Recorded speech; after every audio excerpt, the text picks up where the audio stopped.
श्री राम। नमस्कार।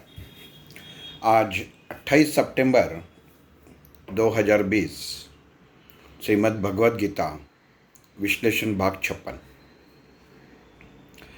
कर्म संन्यास योग में भगवान श्री कृष्ण और अर्जुन ये दोनों के बीच में होने वाला वार्तालाप, होने वाला संभाषण,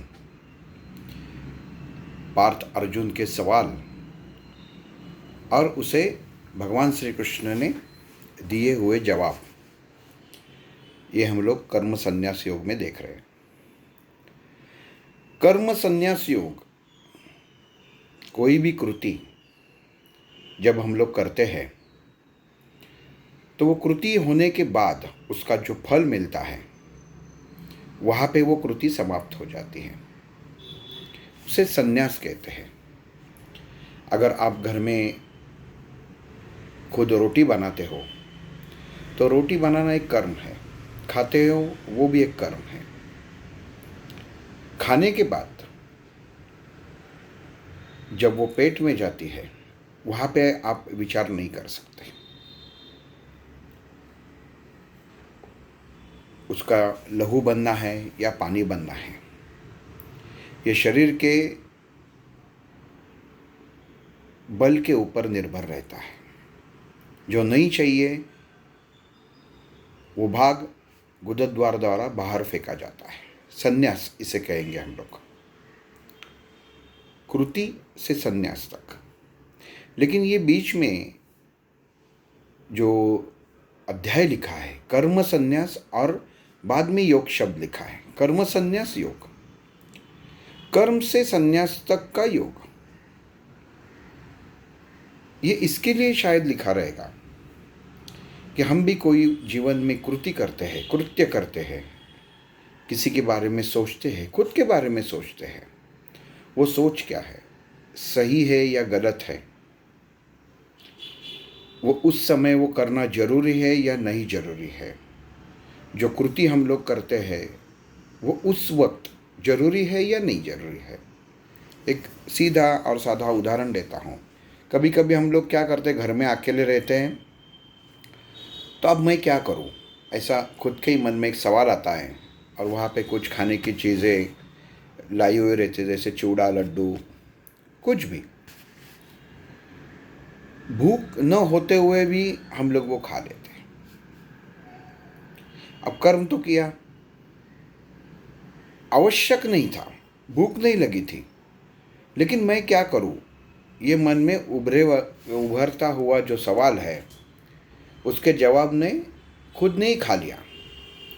शरीर ने मांगा नहीं, शरीर ने अपने बुद्धि को बताया नहीं कि मुझे ये चाहिए, और बुद्धि ने भी बताया नहीं कि तुम्हें भूख लगी है। फिर भी ये मन, मनुष्य का मन कहाँ से तो कोई भी चीज़ में, कौन से भी समय, कौन से भी क्षण अटक जाता है। तो वो खाने में अटक गया। खाने की वास्तव में ज़रूरत नहीं थी, शरीर में खाना भरपूर था, शरीर ने बुद्धि को बताया नहीं था कि मुझे भूख लगी है, अभी कुछ दे दो। लेकिन फिर भी मन ने सुना नहीं, उन्हें बुद्धि को कहा कि ये सामने वाले मेज़ पे जो चिवड़ा लड्डू का डब्बा रखा हुआ है वो उठाओ, उससे खोलो और मेरे मुंह में डाल दो। आप शायद कहेंगे ये कौन सा उदाहरण हो गया। न चाहे हुए की गई ये कृति है, ना शरीर ने मांगा, ना बुद्धि ने मांगा, फिर भी मन के ऊपर मनुष्य का नियंत्रण नहीं रहा। क्या करूं, क्या करूं, इसका जवाब नहीं है करके ये खाना खा रहा है। तो ये इसका जायज़ है कि जो शरीर में पहले गया हुआ है उसकी पचन द्वारा प्रक्रिया पहले से ही चालू है, इसके ऊपर ये और आपने ऊपर से खाना डाल दिया, और जो ये ज़्यादा डाल दिया इसका मतलब यह है कि शरीर को अनचाही चीज़ मिल गई, तो उसका असर भी वैसा ही होगा। फिर आपको कोई किसी तरह के गैस की तकलीफ़ होगी, पेट दुखेगा, जो कुछ है। कहने का मतलब यह है कि कोई भी कृति छोटी सी छोटी हो जाए, वो करने से पहले वो जरूरी है। और ये अगर मैं नहीं करता हूँ, ये सबसे बड़ी बात है कि अगर मैं ये नहीं करता हूँ तो क्या सही रह सकता है? ये सवाल हर इंसान में अपने आप को हर क्षण में पूछना चाहिए। ये इसके लिए पूछना चाहिए कि मनुष्य के शरीर में जो कर्मेंद्रिय और ज्ञानेंद्रिय स्थित है, वो हर समय हर पल अपना मुंह खोले हुए बैठे रहते हैं। उसे बंद करने के लिए अपना दिमाग, अपना विचार, अपने मन में और विचारों में, जैसे भगवान श्री कृष्ण ने कहा है कि सुबुद्धि और कुबुद्धि, इसमें से सुबुद्धि, ये सुबुद्धि इंसान को बता देती है कि ये कृति मुझे करनी जरूरी है या नहीं जरूरी है। अगर लाइट का बिल आया, बिजली का बिल आया, वो आपने पूछ लिया मन से, ये भरना जरूरी है? वो जरूरी है, क्योंकि वो नहीं भरा तो आपके घर की बिजली कट जाएगी। ये एक बात है। लेकिन दूसरी बात, इसमें कोई ऐसा अपने पास पर्चा छोड़ जाता है कि जो अपना नहीं रहता, दूसरे का रहता है। हम लोग सोचते हैं कि इसके अंदर क्या है, इसके अंदर क्या है। तो हम लोग मन को पूछते हैं कि मैं इसको खोलूं, मन बोलता है खोलो, इसके अंदर कुछ अच्छा रहेगा तो निकाल ले। ये गलत बात है। जीवन में आचरण बहुत अच्छा है, लेकिन एक क्षण के लिए, एक पल के लिए मन में जो स्थित मन है, जो स्थिर किया हुआ मन है, उसके अंदर मोह पैदा हो जाता है और अनचाहे भी वो खोल देता है। अब वो पॉकेट के अंदर तो कुछ रहता नहीं है, वो दूसरे का कुछ कागज़ वगैरह रहेगा तो ये रहेगा, तो बाद में वो ऐसा ही रख देता है। और जब वो लेने, जिसका है उसे देने के लिए आता है, तो उसे बोलता है नहीं, ऐसा ही टूटा हुआ, निकला हुआ, फटा हुआ आया था। देखिए, एक सामान्य कृति मोह से उत्पन्न हुए विचार क्या क्या गलत चीज़ें करवाती है। भगवान श्री कृष्ण ने अर्जुन को यही कहा है कि मनुष्य इंद्रिय द्वारा परमात्मा तभी प्राप्त हो सकता है कि जब आप इंद्रियों को वश में रखेंगे, उसके अधीन नहीं होंगे। अगर उसकी अधीनता है तो आप परमेश्वर को प्राप्त नहीं कर सकते, वो परमात्मा को प्राप्त नहीं कर सकते। अगर आप घर में पूजा कर रहे हैं, पाठ कर रहे हैं, कोई पोथी पढ़ रही है, कोई ग्रंथ पढ़ रहे हैं, और उनमें से आप मान लीजिए कि आप अकेले घर में नहीं है, आपके घर में आपके घर वाले भी है, और दरवाजे की घंटी बजती है, बेल बजती है, तो आप जब ये ग्रंथ पढ़ रहे हैं, एक रूप से पढ़ रहे हैं, ये पोथी का जिसका पारायण आप एक रूप से पढ़ रहे हैं, वो क्षण के लिए मन दरवाजे की तरफ जाता है, किसने बेल बजाई। अब घर वालों में, घर में वास्तव में कोई ना कोई रहता ही है, तो इसके लिए ये प्रश्न, ये सवाल मन में उभरना जरूरी नहीं था। फिर भी मन में ये सवाल आता है और मन वहाँ पे खींच लेके जाता है। कौन आया है? माँ रहेगी तो बेटे को पूछती है, बेटी को पूछती है कि कौन आया है, तो फिर बेटा बोलता है नहीं कुछ नहीं, बाजू वाले के यहाँ पे आए थे, गलती से अपना दरवाज़ा बना दिया। तो इसके मन में पढ़ते पढ़ते सवाल आता है, देखते भी नहीं है, खामोखा मुझे, मैं जो एक अच्छी तरह से पारायण पढ़ रही थी उसके अंदर डिस्टर्ब किया। अब देखिए, वो आदमी जो बाहर बेल बजा के गया, वो तो अब उसकी गलती से, वो कृति जो उसके हाथ से हुई वो सहजता से हुई, जानबूझकर तो उसने किया नहीं। लेकिन वही सहजता की कृति मनुष्य के अंदर, जो दरवाजे के उस पार है, अंदर है, उसके मन में क्षण भर में, पल भर में हजारों विचार लाए। कहने का मतलब यह है कि भगवान से जब आप पारायण कर रहे हैं, अपना मन और तन वहाँ से स्थित होना चाहिए। वहाँ पे एक बेल बजती है, घंटी बजती है, तब आपका मन दौड़ने लगता है। यही बात भगवान श्री कृष्ण ने कहा है कि परमात्मा ऐसा ही है अगर परमात्मा को प्राप्त करना है तो ये सब चीज़ें, इसके ऊपर अमल आना जरूरी है। तुकाराम महाराज पांडुरंग पांडुरंग विट्ठल विट्ठल ये नाम में इतने खो गए थे कि उनका खुद का छोटा नन्हा सा बेटा उनके पैर के नीचे आके मर गया, फिर भी उनका ध्यान उसकी तरफ गया नहीं। वो इतनी एकरूपता थी। इतनी एकरूपता होने के बाद जब भगवान तुकाराम महाराज के बीवी ने जब देखा कि क्या मेरा पति है, ये मिट्टी के ऊपर मिट्टी दबाते दबाते इसने अपने बेटा अपना पाँव के नीचे दबा दिया, फिर भी इसके ध्यान में नहीं आया। इसके कोई स्पर्श ज्ञान है या नहीं? बेटा रो रहा है फिर भी उसको ध्यान में नहीं आया रहेगा, और ये विट्ठल विट्ठल विट्ठल कह रहा है और मेरा बेटा मर गया, खुद का बेटा मर गया, फिर भी ये पागल जैसे विट्ठल विट्ठल विट्ठल कर रहे हैं। ये बीवी की सोच है। लेकिन तुकाराम महाराज, देखिए ये उदाहरण इतना बहुत महत्वपूर्ण है कि तुकाराम महाराज का पांडुरंग के ऊपर विट्ठल के प्रति इतनी भक्ति थी कि वो भक्ति का फल क्या हुआ कि बाद में विट्ठल ने, पांडुरंग ने उसके बच्चे को जीवन दान दिया, मरे हुए बच्चे को जीवन दान दे दिया। इतनी एकरूपता।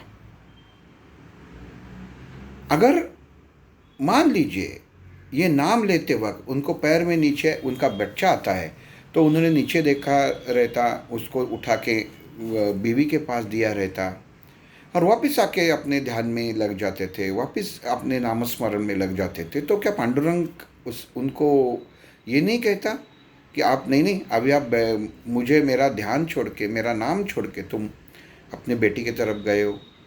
वो नहीं करना चाहिए था। लेकिन ना ये पांडुरंग के मन में आया, ना विट्ठल के मन में आया, ना उसके भक्त तुकाराम जी के मन में आया। इतनी एकरूपता। परमात्मा भी है, पांडुरंग भी विट्ठल विट्ठल विट्ठल ये सुनते सुनते भक्त में इतना एकरूप हो गया, और तुकाराम महाराज भी पांडुरंग पांडुरंग विट्ठल विट्ठल करते इतने एकरूप हो गए कि दोनों एक दूसरे के अंदर मिल गए। जैसे यहाँ पे भगवान श्री कृष्ण कह रहा है, भक्त को इंद्रियों को छोड़ के, इंद्रियों वासना छोड़ के वो परमात्मा से इतना एक रूप होना चाहिए कि परमात्मा कौन सा है और मेरा देह कौन सा है, ये सामने वाले को पहचानना ही मुश्किल हो जाए। इतनी बात। एक जगह पे एक बात कहना चाहता हूँ। हमारे ग्रुप में एक ताई जी है, उनको अब बहुत महीनों से वो मुझे सवाल पूछ रहे हैं कि मेरे सदगुरु कौन है, मेरे सदगुरु कौन है, सदगुरु कौन है। अभी कितनी बार उनको पहले मैं कह चुका हूँ कि आपके जो मन में आपकी जो व्यवहार भावना है वो आप उसे छोड़ दीजिए। तो उनका कहना है ये पति ने पूरा खड़ा किया है, अभी उनके पति ये दुनिया में नहीं है, लेकिन उन्होंने किया है वो मुझे संभलना पड़ता है, और जो मैं नहीं चाहती हूँ फिर भी संभलना पड़ता है, तो वो कौन संभालेगा। देखिए ये कुर्ती कैसा है कि न चाहते हुए भी संभालना पड़ता है। उनका बेटा है, बेटी है, तो उनके हाथ में देना चाहिए। और जिसके लिए जो परमात्मा अगर आपको ढूंढना है, जो सद्गुरु आपको ढूंढना है, वो ढूंढने के लिए जो आपके पास है वो जब तक आप छोड़ेंगे नहीं, आपका है ही नहीं, तो आपको उसमें दुख नहीं होना चाहिए कि मैंने ये छोड़ दिया। योग, कर्म और संन्यास, ये बीच में ये जो योग खड़ा हुआ है, वैसे वो बहन जी के बीच में, उनके और सद्गुरु के बीच में ये सब चीज़ें, भौतिक चीज़ें खड़ी हुई है। जब तक वो हटेगी नहीं तब तक वो वहाँ पे पहुँचेगी नहीं। इतना बाद में मैंने उन्होंने कहा कि मुझे ज्ञानेश्वर महाराज मेरे सद्गुरु है, आप प्रपंचवादी है। ज्ञानेश्वर महाराज को तो प्रपंच का अनुभव नहीं था, उन्होंने विश्व से प्रपंच किया। लेकिन वास्तव में देखिए, कर्म योग और ज्ञान योग, इसके लिए भगवान श्री कृष्ण ने कहा है कि आप मनुष्य को जीवन में जीवन बताने व्यतीत करते वक्त ज्ञान क्या है और कर्म क्या है, इसका ज्ञान होना बहुत जरूरी है। एक दूसरे के अंदर आप इसमें एक दूसरे के अंदर उसको मिक्स करेंगे तो वो आपको कुछ प्राप्त नहीं होने वाला। जो ज्ञान गुरु है उसको सब चीज़ों का ज्ञान, उसने कृति द्वारा ज्ञान प्राप्त करना जरूरी है। ज्ञान दे सकते हैं, जरूर दे सकते हैं, लेकिन कर्म गुरु जो रहते हैं वो उसमें जो बोलते हैं वो भुगतते हैं। वैसे ही सुख और दुख दोनों की उनको जानकारी सही तरीके से होती है।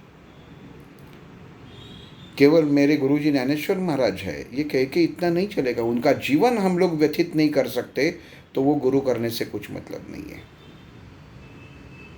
भगवान श्री कृष्ण अर्जुन को कह रहे हैं कि इंद्रिय इतनी मनुष्य अधीन हो जाता है वो इंद्रिय के, वो कि उसे सोचता है नहीं, एक क्षण भर में आगे मेरा हो रहा है हो रहा है हो रहा है करके करके वापस वो इंद्रियों में अधीन हो जाता है। देखिए हम लोग कभी कभी, मैं भी हर महीने दर्शन के लिए शेगांव जाता हूँ। जैसे ही दर्शन होता है ना, वहाँ पे आदमी दौड़ दौड़ के प्रसाद के लिए भागते हैं। अब प्रसाद मिलेगा नहीं क्या? प्रसाद तो मिलने वाला है, उसका समय है। फिर भी मुझे मिलेगा या नहीं मिले, मुझे मिलेगा नहीं मिलेगा, इतना लेते हैं। छोटे छोटे बच्चे रहते हैं, मालूम रहता है कि मेरा बच्चा खा नहीं सकेगा, बड़ा प्रसाद है, खा नहीं सकेगा, फिर भी लेते हैं। अब इसे क्या बोलेंगे आप बताइए? फिर वो बच्चे को बाजू में बिठाना, फिर उसके यहाँ से भाई तू ये मत खा। अब देखो इंसान खुद का प्रसाद लाया हुआ है, उसको जो चाहिए वो बच्चे को बोलता है कि तुम ये ले लो, ना मत बोलो, तुम ले लो तुम्हारे थाली में, मैं खाऊंगा। अब बच्चा तो बच्चा ही रहता है, उसको किसी का ज्ञान नहीं रहता है। वो बोलता मुझे पसंद ही नहीं है ये सब्जी, तो मैं क्यों लूँ? बच्चा उसकी जगह पे सही है, लेकिन इंसान, उसका बाप, उसका काका, उसका मामा ये कहता है नहीं तुम ले लो, तुम चिंता मत करो, मैं ये खा लूँगा। और वो बच्चा फिर ले लेता है। लेकिन इसमें क्या हुआ? उसे प्रसाद तो मिलता ही है, लेकिन जो खाने के अंदर जो मोह है वो छूटा नहीं। तो ये क्षणिक है। परमात्मा सामने ही रहता है, लेकिन क्षणिक और परमात्मा इसके बीच में जो हमारी सोच रहती है वो सबसे बड़ी महत्वपूर्ण है। और यही भगवान श्री कृष्ण अर्जुन को कह रहे हैं कि एक क्षण में इंद्रियों का इस्तेमाल इंसान सोचता है, केवल सोचता है, तो वो पूरा परमात्मा मेरे यहाँ तक पहुँचते पहुँचते तुरंत वापस चला जाता है, एक क्षण में, पल में। यह अवस्था रहती है। फिर इंसान सोचता है मैं जो मैंने ये मकान बनाया, जो मेरे गाड़ी जो मैंने ले ली, जो इतने मेरे बीवी को मैंने गहने किए, ये किए, ये सब मैंने किया। और उसी के ऊपर कोई संकट आता है, कोई बीमार हो जाता है, तो कहता है देखो मैंने इतना करने के बावजूद भगवान ने मुझे सजा दी। कहने का मतलब ये है कि अच्छा है तो भगवान की याद नहीं। ठीक है, कुछ लोगों को वहाँ पे भी भगवान की याद आती है, और लेकिन अहम भाव से बोलते हैं इसको खाना खिलाओ, ये लो पैसा, ये लो, ये शब्द है ना, ये लो पैसा, ये करो। उनको ऐसा लगता है 10 रुपये देते हैं कि उसको ज़िंदगी भर का खाना आपने दिया। इसको दान नहीं बोलते। आपने कभी किसी भगवान का हाथ ऐसे ऐसे लिया हुआ देखा है कि भगवान लेता है? भगवान तो केवल ऐसा रहता है। लक्ष्मी भी उसका हाथ ऐसा रहता है, देती है। हम लोगों को केवल चित्र, उसका मूर्ति का स्वरूप देखना नहीं चाहिए, उसे पढ़ना चाहिए, उसे सीखना चाहिए। और हम लोगों को छोड़ना, ये सबसे बड़ी सीख लेनी चाहिए। छूटना चाहिए हाथ से। आप हर वक्त हर क्षण अपने मन को सवाल पूछे कि मैं ये जो कृति कर रहा हूँ, अगर मैं ये नहीं करता तो क्या हो जाएगा? बहुत से लोग बोलते हैं मैं इतना कोशिश करने के बाद भी मेरा वजन कम नहीं होता। अब सीधी सी एक बात है, अब खाना खाने से पहले खुद के मन को पूछे अभी मुझे खाना खाना जरूरी है या नहीं। अगर मैं खाना नहीं खाता, एक उदाहरण के लिए बोल रहा हूँ कि अगर मैं खाना नहीं खाता तो मर जाऊँ, मुझे कुछ होगा? हाँ, तो एक बोलता है नहीं नहीं, मुझे तो डायबिटीज़ है, मधुमेह है, मुझे तो खाना है, बिल्कुल खाना है। लेकिन क्या खाना है ये तुम्हारे बुद्धि को मालूम है, उतना ही खा लो। मिठाई अच्छी लगी करके तुमको पूरा डब्बा खाना नहीं है। ये मोह है। इसके जो छोड़ना चाहिए, मद मोह मत्सर माया अहंकार। माँ को भी माया माया उसकी छोड़नी चाहिए बच्चे के प्रति भी। मेरा बच्चा मेरा बच्चा मेरा बच्चा कब तक कहेगा? जब शादी हो जाएगी तो उसकी बीवी कहेगी अब ये तुम्हारा बच्चा नहीं है, ये मेरा पति है, अभी इसके साथ जीवन बिताने का समय मेरा है। ऐसे उदाहरण है कि हम लोगों को छोड़ना चाहिए, तुरंत छोड़ना चाहिए। हर चीज में मद मोह मत्सर माया, किसी के प्रति आपका राग है, द्वेष है, तो अगर मन में बैठेंगे तो वो सामने वाले को कुछ नहीं होता, लेकिन उसका नाम निकाल कर वो सामने आता है, तब मन में आपका ही खुद का रक्त दाब, आपका ब्लड प्रेशर बढ़ता है, उसे कुछ नहीं होता। कहने का मतलब क्या है? किसी का मत्सर करोगे तो भी नुकसान अपना ही है, कोई चीज का मोह करोगे तो भी नुकसान अपना है, किसी माया के जाल में फंस जाओगे तो भी नुकसान अपना है। ऐसी कोई कृति नहीं है।